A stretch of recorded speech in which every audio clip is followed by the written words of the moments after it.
So sa lesson natin na to, pag-usapan naman natin ano yung isang application ng derivatives ng logarithmic functions. Since alam na natin yung derivatives ng logarithmic functions, we can utilize that to do what we call a logarithmic differentiation. Ano yung logarithmic differentiation, no? It utilizes yung technique of transforming a product into a sum. Okay? Product into a sum. So for example, yung function natin is a product of multiple functions or other sub-functions. We can transform it into a sum by taking the logarithms of both sides. So this becomes ln y and this becomes ln of u times v times w and so on. Now, from the properties ng logarithms, alam natin na yung ln ng isang product is equal doon sa sum nung log nung factors. Okay? So in other words,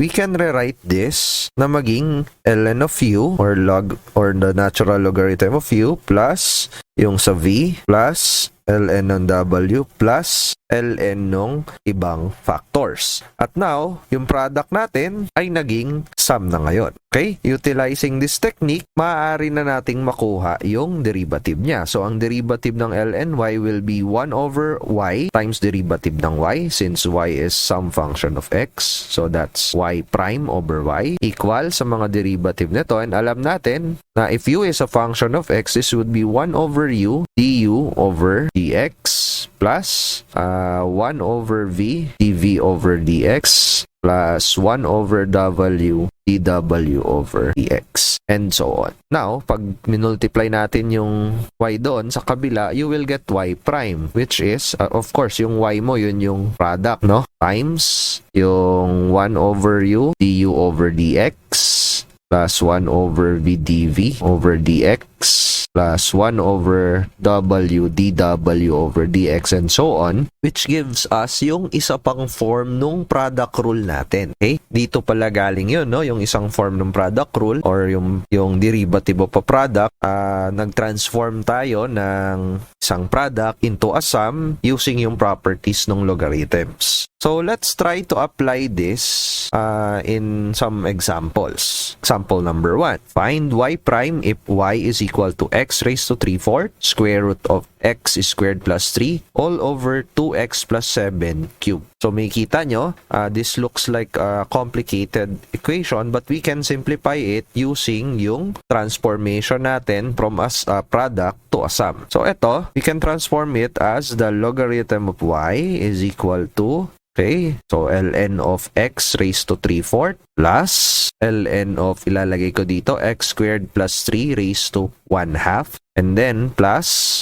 ln of 2x plus 7 raised to negative 3 dahil nasa denominator siya. So negative 3. Now, alam din natin na kapag meron kang ln of a raised to, let's say, b, this is equivalent to b ln of a. So yung exponent niya, pwede mong ilabas, gagawin mo siyang coefficient nung nasa loob ng logarithm. So ito, we can transform or simplify our equation further. Ito magiging 3/4 ln of x plus this one becomes 1/2 ln of x squared plus 3 and then we have minus 3 ln of 2x plus 7. Minus 3 kasi negative yung exponent. And now we can get the derivative. Again, ang derivative ng ln y would be yung derivative ng y over yung y. Y prime over y. We have 3/4. Ang derivative ng ln x, alam natin from a previous lesson, it's 1 over x plus 1/2. Derivative naman nito would be 1 over x squared plus 3 and don't forget to multiply, no? So naka-chain rule, no? Yung derivative nung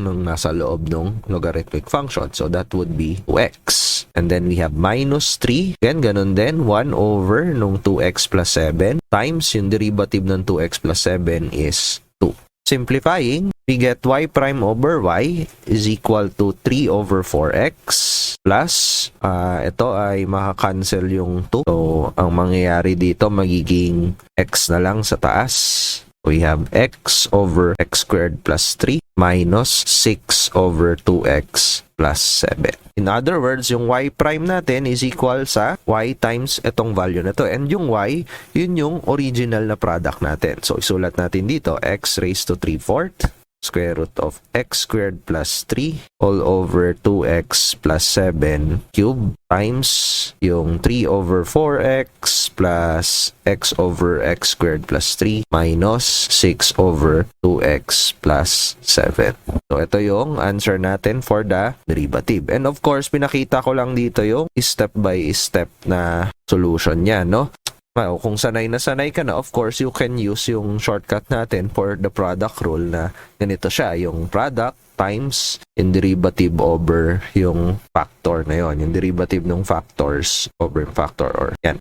So, let's have another example. Again, we have y is equal to e raised to negative x cosine of 5x all over x squared minus x minus 1. So, first step, i-rewrite ko to as a sum using yung logarithms. So, ln y is equal to ln of e raised to negative x plus ln of cosine 5x plus ln of x squared minus x minus 1. Naka-raise to negative 1 dahil sa baba siya. And I can now simplify this. Ilabas natin yung mga exponent. This becomes negative x ln of e. ln of e is equal to 1. Okay? So, negative x ln of e, ito, 1 to. So, tanggalin na natin siya.